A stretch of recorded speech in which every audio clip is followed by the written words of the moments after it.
14 years na ako dito sa Italia. Syempre, di pa rin ako mayaman. Pero masasabi kong ang dami kong napagdaanan at natutunan. Alam mo ba, nung unang salta ko sa Italia, ang taas ng expectation ko.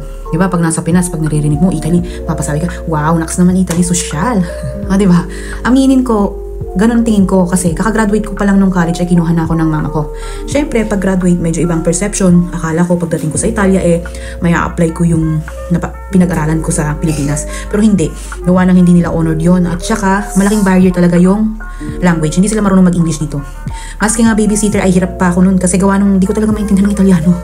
So yes, babysitting yung una kong trabaho dito. Hirap ako nun makapasok maski domestic kasi alam niyo naman tayo mga Pilipino, mga Asyano, masyadong bata tignan kaya hindi sila nagtitiwala sa mga medyo bata tignan.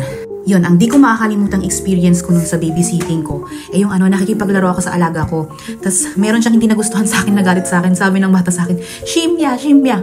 Tapos sabi ko, ako naman, tawa lang ako kasi kunwari alam ko at naintindihan ko. So pag uwi ko, sa nanay ko, tinanong ko kung ano bang ibig sabihin nun.